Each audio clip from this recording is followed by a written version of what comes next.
হযরত আব্দুল্লাহ ইবনে আব্বাস রাদিয়াল্লাহু তাআলা বর্ণনাকারী হাদিসে আমার নবী ইরশাদ করেছেন, যেই ব্যক্তি একদিন আল্লাহর সন্তুষ্টি অর্জনের জন্য মসজিদের মধ্যে ইতিকাফ করবে, আমার আল্লাহ সেই ব্যক্তি এবং জাহান্নামের মাঝখানে তিনটা গর্ত খুদে দেবেন, যাতে জাহান্নাম থেকে দূরে থাকে। এক একটা গর্তের দূরত্ব আসমান আর জমিনের মাঝখানে যত দূরত্ব, এক একটা খন্দকের দূরত্ব অতটুকু। এভাবে তিনটা গর্ত আমার আল্লাহ জান্নাত এবং জাহান্নামের মাঝখানে করে দেবেন, যে ব্যক্তি একদিন আল্লাহর ঘরে আল্লাহর সন্তুষ্টি অর্জন করানোতে ইতিকাফ করে। আমার নবী ইরশাদ করছেন, যেই ব্যক্তি রমজানের শেষ 10 দিন ইতিকাফ করবে, শেষ 10 দিন ইতিকাফের কারণে তার আমলনামার মধ্যে 2টা হজ এবং 2টা উমরার সওয়াব লেখা হবে। আমরা আজকে ইতিকাফ নিয়ে প্রথমে আমরা দরসুল হাদিসে পাকের আলোকে ইতিকাফ।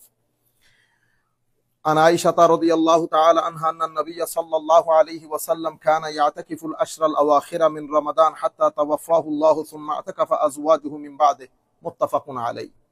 হযরতে আয়েশা সিদ্দিকা রাদিয়াল্লাহু তাআলা আনহা ইরশাদ করেন, আমার নবী সাল্লাল্লাহু আলাইহি ওয়াসাল্লাম আমার নবীর পুরা জীবনে রমজানের শেষ 10 দিন ইতিকাফ করতেন।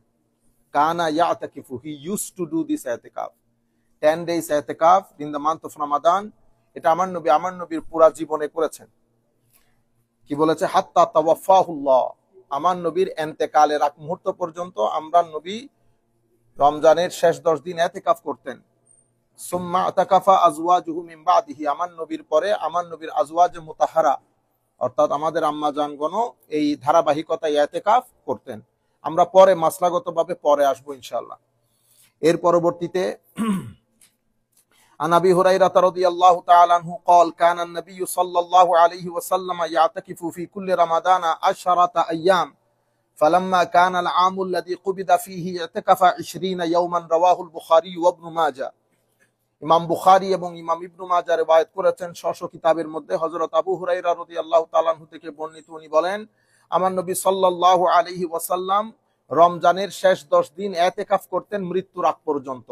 কিন্তু আমার নবী যেই বৎসর ইন্তেকাল করেছেন, যেই বৎসর আল্লাহর দরবারে চলে গেছেন, সেই বৎসর আমার নবী 10 দিনের পরিবর্তে 20 দিন ইতিকাফ করেছেন। আমার নবী সেই বৎসর 20 দিন অর্থাৎ 20 রোজা ইতিকাফ করেছেন।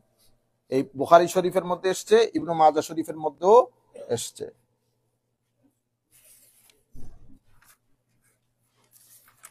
عن ابن عمر رضي الله تعالى عنهما أن عمر سأل النبي صلى الله عليه وسلم قال كنت نذرت في الجاهلية أن أعتكف ليلة في المسجد الحرام قال فأوفي بنذري متفق عليه।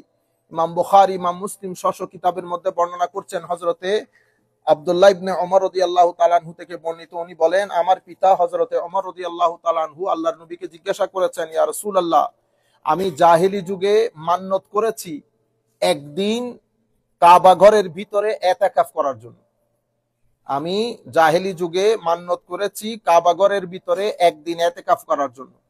আমার নবী বলতেছেন, আপনি আপনার মান্নতকে কি করেন? পূর্ণ করেন, একদিন অবশ্যই ইতিকাফ করবেন। আমরা একটু মাসলা মাসাইলের গতভাবে আসবো 10 মিনিট, তখন আপনারা বুঝবেন পুরো বিষয়টা। এর পরবর্তীতে আন আয়েশা রাদিয়াল্লাহু তাআলা আনহা ক্বালাত, হযরত আয়েশা সিদ্দিকা বলছেন, কানান নবী সাল্লাল্লাহু আলাইহি ওয়াসাল্লাম ইয়ামুরুল মারিদা ওয়া হুয়া মুতাকিফ ফায়ামুরু কামা হুয়া ওয়া লা ইউআররিজু ইয়াসআলু আনহু রাওয়াহু আবু দাউদ। হযরতে আবু দাউদ, ইমাম আবু দাউদ বর্ণনা করেন হযরত আয়েশা সিদ্দিকা রাদিয়াল্লাহু তাআলা আনহা থেকে, আমার আম্মা আয়েশা সিদ্দিকা রাদিয়াল্লাহু তাআলা আনহা বলছেন, হুজুরে করিম সাল্লাল্লাহু আলাইহি ওয়াসাল্লাম যখন ইতিকাফ করতেন, ইতিকাফের সময় মসজিদ থেকে বের হওয়া যায় না, মসজিদ থেকে বের হওয়া যায় না কিছু নির্দিষ্ট কারণে। সেই কারণের মধ্যে একটা কারণ হচ্ছে, কোনো খাস মারিদ, অসুস্থ ব্যক্তি যদি থাকে, তাকে কি করা? ইআদত করা, তাকে দেখতে যাওয়া। তবে দেখতে গিয়ে একেবারে চেয়ারে বসে ঘন্টার পর ঘন্টা কথা বললাম সেরকম না, আপনি দেখবেন, দেখে ঠুস করে চলে আসবেন। হযরত আয়েশা সিদ্দিকা রাদিয়াল্লাহু তাআলা আনহা বলছেন, আমার নবী সাল্লাল্লাহু আলাইহি ওয়াসাল্লাম ইতিকাফ অবস্থায় রুগ্ন ব্যক্তিকে দেখতে গেলে হাঁটতে হাঁটতে কথা বলতে বলতে চলে আসতেন, দাঁড়াতেন না ওখানে, হাঁটতে হাঁটতে বাস একটু হালত জিজ্ঞেস করে আমার নবী বের হয়ে যেতেন। হায় হায় আন ইবনে উমর রাদিয়াল্লাহু তাআলা আনহুমা আনিন নবী সাল্লাল্লাহু আলাইহি ওয়াসাল্লাম আন্নাহু কানা ইযা আতাকাফা তুবিহা লাহু ফিরাশুহু আও ইউদাউ লাহু সারিরুহু ওয়ারাআ উসতুওয়ানাতি তাওবা। হায় হায়, আমার নবী সাল্লাল্লাহু আলাইহি ওয়াসাল্লাম মসজিদে নববীতে ইতিকাফ করলে ওই যে একটা উস্তুন আছে, এটাকে তওবার সুতুন বলে, সুতুনে তওবা, ওই তওবার পেছনে আমার নবী সাল্লাল্লাহু আলাইহি ওয়াসাল্লামের জন্য খাট অথবা মাদুর বিছিয়ে দিত আমার নবী ওখানে ঘুমানোর জন্য ইতিকাফের সময়। এরপরে আন ইবনে আব্বাস রাদিয়াল্লাহু আনহুমা আন্না রাসূলুল্লাহ সাল্লাল্লাহু আলাইহি ওয়াসাল্লাম ক্বালা ফিল মুতাকিফ ওয়া ইয়াতাকিফুজ যুনুব ওয়া ইউজরা লাহু মিনাল হাসানাতি কাআমিলিল হাসানাতি কুল্লিহা। হায় হায়, ইতিকাফের মাধ্যমে আমার নবী ইরশাদ করছেন ইতিকাফের মাধ্যমে পাপগুলো মোচন হয়ে যায়। ওয়া ইউজরা লাহু মিনাল হাসানাত, এবং অনেক আমলকারী আমল করলে পুরা বছর যতটুকুন সওয়াব হয় মুতাকিফের ইতিকাফের মাধ্যমে অতটুকুন সওয়াব হয়। এবং আমার নবী সাল্লাল্লাহু আলাইহি ওয়াসাল্লাম ইরশাদ করছেন আন ইবনে আব্বাস রাদিয়াল্লাহু আনহুমা আনিন নবী সাল্লাল্লাহু আলাইহি ওয়াসাল্লাম ক্বালা মান ইতাকাফা ইয়াওমান ইবতিগা ওয়াজহিল্লাহ জাআলাল্লাহু বাইনাহু ওয়া বাইনান নারি সালাসা খানাদিক কুল্লু খানদাকিন আবআদু মিম্মা বাইনাল খাফিকাইন। রাওয়াহু তাবারানী বিইসনাদিন জাইয়্যিদ। ইমাম তাবারানী জাইয়্যিদ সনদে বর্ণনা করছেন, হযরত আব্দুল্লাহ ইবনে আব্বাস রাদিয়াল্লাহু তাআলা বর্ণনাকারী হাদিসে আমার নবী ইরশাদ করেছেন, যেই ব্যক্তি একদিন আল্লাহর সন্তুষ্টি অর্জনের জন্য মসজিদের মধ্যে ইতিকাফ করবে, আমার আল্লাহ সেই ব্যক্তি এবং জাহান্নামের মাঝখানে তিনটা গর্ত খুদে দেবেন যাতে জাহান্নাম থেকে দূরে থাকে। এক একটা গর্তের দূরত্ব আসমান আর জমিনের মাঝখানে যত দূরত্ব, এক একটা খন্দকের দূরত্ব অতটুকু। এভাবে তিনটা গর্ত আমার আল্লাহ জান্নাত এবং জাহান্নামের মাঝখানে করে দেবেন যে ব্যক্তি একদিন আল্লাহর ঘরে আল্লাহর সন্তুষ্টি অর্জন করানোতে ইতিকাফ করে। আমার নবী ইরশাদ করেছেন আন আলী ইবনে হুসাইন রাদিয়াল্লাহু আনহু আনিন নবী সাল্লাল্লাহু আন আবিহি قال قال رسول الله صلى الله عليه وسلم من اعتكف عشرا في رمضان كان كحجتين وعمرتين رواه الطبراني والبيهقي। ইমাম তাবরানী ইমাম বাইহাকি বর্ণনা করছেন হযরত আলী যায়নুল আবেদিন রাদিয়াল্লাহু তাআলা আনহু ওনার আব্বাজান ইমাম হুসাইন রাদিয়াল্লাহু তাআলা আনহু থেকে, তিনি ওনার নানা থেকে নানা ইরশাদ করছেন, ইয়ানি আমার নবী ইরশাদ করছেন, যেই ব্যক্তি রমজানের শেষ 10 দিন ইতিকাফ করবে, শেষ 10 দিন ইতিকাফের কারণে তার আমলনামার মধ্যে 2টা হজ এবং 2টা উমরার সওয়াব লেখা হবে। আলহামদুলিল্লাহ, আল্লাহ আমাদেরকে তৌফিক দান করুক। মাওলাই করিম, অনেক সময় আমাদের পক্ষে সম্ভব হয় না বিভিন্ন ব্যস্ততার কারণে। আল্লাহ যেন আমাদের ইন্তেকালের আগে কয়েকটা ইতিকাফ আমাদের তকদিরে নসিব করেন যেন। আন আয়েশা রাদিয়াল্লাহু তাআলা আন্না রাসূলুল্লাহ সাল্লাল্লাহু আলাইহি ওয়াসাল্লাম قال تحروا ليلة القدر في الوتر من العشر الأواخر وفي رواية في السبع الأواخر من رمضان متفق عليه। হযরত আয়েশা সিদ্দিকা রাদিয়াল্লাহু তাআলা আনহু বলছেন, লাইলাতুল কদরকে খোঁজার জন্য রমজানের শেষ 10 দিনের ভেজর রাতে, অথবা এই riwayতের মধ্যে এটাও আসছে রমজানের শেষ 7 দিনের ভেজর রাতে লাইলাতুল কদর নিয়ে আমরা কালকে আলোচনা করব। এই হচ্ছে হাদিসের আলোকে ইতিকাফ। এখন ইতিকাফের সামান্য টুকটাক কিছু হুকুম আহকাম যা জানা আমাদের জন্য অত্যন্ত জরুরি। ইতিকাফ কারা করতে পারবে? স্বাভাবিক, মুসলমান ছাড়া তো আর কেউ গায়রে মুসলিম এখানে আসবে না। মুসলমান হইতে হয়, সুস্থ হইতে হয়, ইতিকাফের জন্য নিয়ত করতে হয় এবং প্রাপ্তবয়স্ক হইতে হয়। আর ইতিকাফের জন্য মসজিদ হইতে হয়। পুরুষদের জন্য মসজিদ, আমার বোনদের জন্য, মাদের জন্য ঘরের যে কোনো একটা কামরা।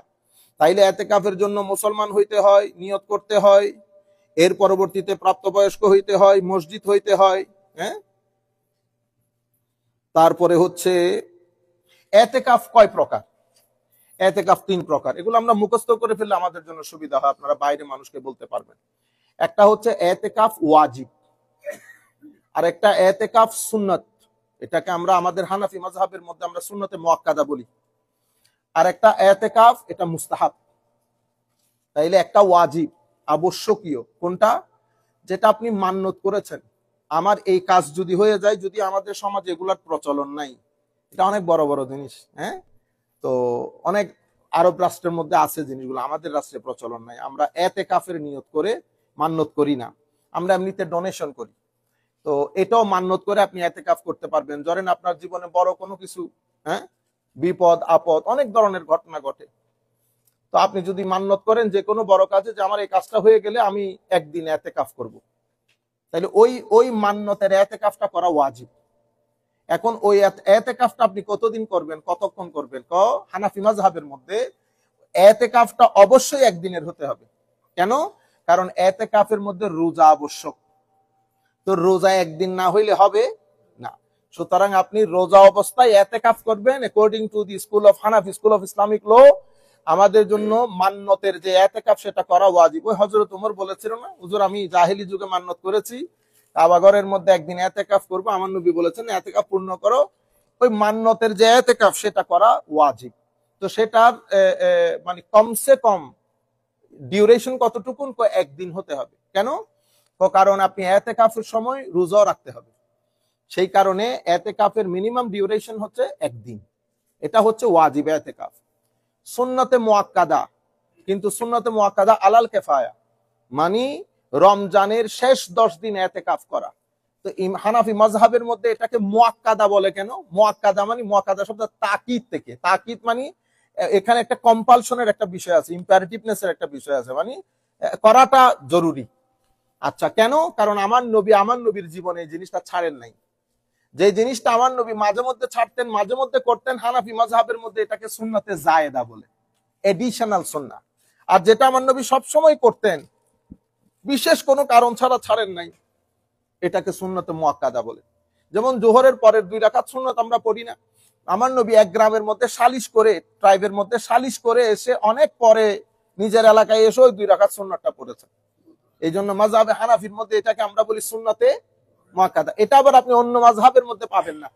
অন্য মাযহাবের লোকের কাছে সব নফল, সব নফল। সুতরাং আপনি যদি বলেন আমিও পড়বো না, ওরা পড়ে না, সুন্দর হবে না, জিনিসটা না জানার বিষয়। আমাদের মাযহাবে হানাফির মধ্যে সুন্নতকে অনেক গুরুত্ব দেওয়া হয়, সেই কারণে এখানে ক্লাসিফিকেশন করা হয়েছে সুন্নতের। ঠিক আছে? তাহলে এটা সুন্নতে মুআক্কাদা। আবার এটা মুআক্কাদা আলাল কিফায়া, মানে 2-3 জন আদায় করলে সবার পক্ষ থেকে আদায় হয়ে যাবে। আর গ্রামের কেউ যদি আদায় না করে, সবাই এটার জন্য আল্লাহর দরবারে জবাবদিহিতা স্বীকার হইতে হবে। তাইলে এটা সুন্নতে মুআক্কাদা, রমজানের শেষ 10 দিন। আচ্ছা, তৃতীয় হচ্ছে এটা নফল বা মুস্তাহাব। এটা কি রকম? এটা হচ্ছে আপনি যখন মসজিদের মধ্যে ঢুকবেন, তো আমরা বলি না নামাইতুল ইতিকাফ, আমি ইতিকাফের নিয়তে ঢুকেছি। ইতিকাফের নিয়ত আপনি যতক্ষণ থাকবেন, ঠিক আছে, আপনি ইতিকাফের সওয়াব পাবেন। এই হচ্ছে ইতিকাফের প্রকারভেদ। আর আচ্ছা, একটা দুইটা জিনিস যেটা জানা খুব জরুরি। তাইলে আমরা ওয়াজিব ইতিকাফ, সুন্নত ইতিকাফ, নফল ইতিকাফ জানতে পারলাম। ঠিক আছে? ওই ইতিকাফের দরুন আমাদের ভাইরা যারা এখানে ইতিকাফ থাকবেন, আমাদের মা বোনরাও, আপনারা ঘরে গিয়ে এগুলা বলবেন, মা বোনরা ইতিকাফের সময়কালে আমাদের নিত্য নৈমিত্তিক যে কথাবার্তা, সেগুলা থেকে আমরা বিরত থাকব। যতদূর সম্ভব প্রয়োজনীয় কথাবার্তা ছাড়া আমরা কথাবার্তা বলবো না, কিন্তু বোবা হয়ে যাব না, বোবা হয়েও যাব না, অতিরিক্ত কথাবার্তাও বলবো না। বেশি বোবা হওয়া মাকরুহ, একদম কথাবার্তা না। হ্যাঁ, কেউ যদি সোয়াবের নিয়তে, যে মুখ খুলবো না, মুখ বন্ধ রাখা সোয়াব, এবং ভিতরে ভিতরে জিকির আজকার জারি রাখে, সেটা ভিন্ন জিনিস।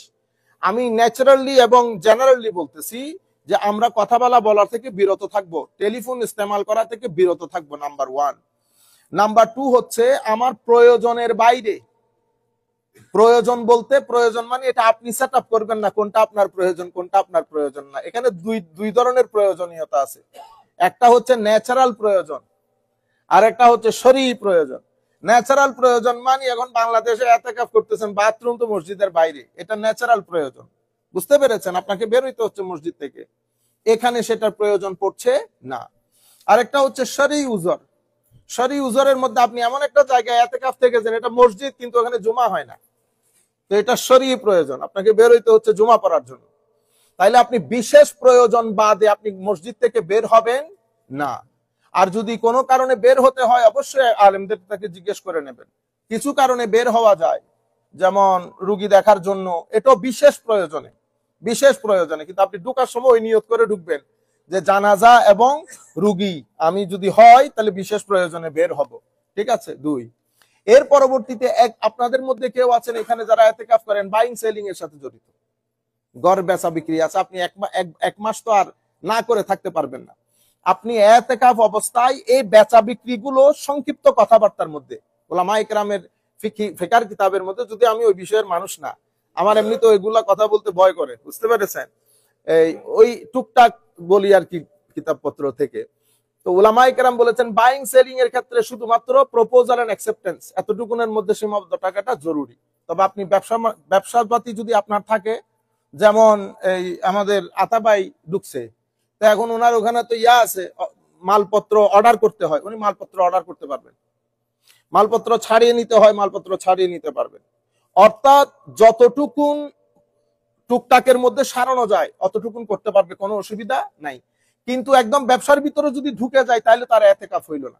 আমি মনে করতেছি আপনাদেরকে বুঝাইতে পারতেছি, মানে একদম বেশি না, সামান্যর ভিতরে কেউ ঘর বাড়ি বাই সেল করে, উনি ওই অতটুকু কথাবার্তা বলতে পারে। এখন লম্বা যদি টেলিফোনের মধ্যে ঘন্টার পর ঘন্টা তাহলে তো এতেকাফ হইল না। এখন ওনারা সময়গুলো কিভাবে অতিবাহিত করবেন? এতেকাফ মানে হচ্ছে নিজেকে আল্লাহর ঘরে আবদ্ধ রাখা। আপনি আল্লাহর ঘরে মেহমান হিসেবে 10 দিন থাকবেন। তো আল্লাহর ঘরে মেহমান হিসেবে থাকলে আমাদের দায়িত্ব হচ্ছে, আমরা নফল ইবাদত আছে, কোরআনে পাকের তিলাওয়াত আছে, দরুদ শরীফ আছে, সবচেয়ে গুরুত্বপূর্ণ হচ্ছে ইলম শিখা, জ্ঞান শিখা। আপনি মাসলা মাসাইল শিখলেন, আমাদের এখানে ইমাম সাহেবরা আছেন, আমাদের কামরান আছে, মুসাদ্দেক আছে, আমি গরিব আছি, আমরা যে কোনো একজন আলেমদেরকে ডেকে নামাজের মাসলা মাসাইল বা বিভিন্ন মাসলা মাসাইল, ওনারা কোনো একটা কিতাব নিয়ে আলাপ আলোচনা করলো। ইলম শিখা হচ্ছে সর্বোত্তম ইবাদত। এরপরে আপনি বেশিরভাগ সময় চেষ্টা করবেন আপনার মধ্যে একটা চার্ট হয়ে যায়, 10 দিনের একটা চার্ট করে ফেলবেন। অথবা আপনারা যদি চান যারা এতেকাফ করবেন, আমরা চার্ট করে দেব, আমরা কতক্ষণ ঘুমাবো, কতক্ষণে উঠবো, কতক্ষণ কি করব, কয়টা থেকে কয়টা পর্যন্ত তিলাওয়াতে কোরআন করব। এগুলা করলে এতেকাফ চমৎকার কাটবে। 10 দিনের পর আপনি বুঝতে পারবেন কতটুকুন আপনি আর্ন করেছেন। সওয়াবের খাতা তো আল্লাহর খাতাই থাকবে, কিন্তু আপনি বুঝতে পারবেন যে আমি এতবার দরুদ পড়েছি, এতবার কোরআনের তিলাওয়াত করেছি, এতবার জিকির করেছি, এই মাসলা মাসাইল গুলা শিখেছি, এই কিতাব শেষ করেছি। তাইলে এতেকাফটা চমৎকার, এবং যেই উদ্দেশ্যে এতেকাফ, স্পিরিচুয়াল রিট্রিট, এটা ওই আন্দাজে আপনি বাস্তবায়ন করতে পারবেন। বাকি কথাগুলো ইনশাআল্লাহ আমরা প্রয়োজন স্বার্থে বলবো। ওয়া মা আলাইনা ইল্লাল বালাগুল মুবিন। আসসালামু আলাইকুম ওয়া রাহমাতুল্লাহ।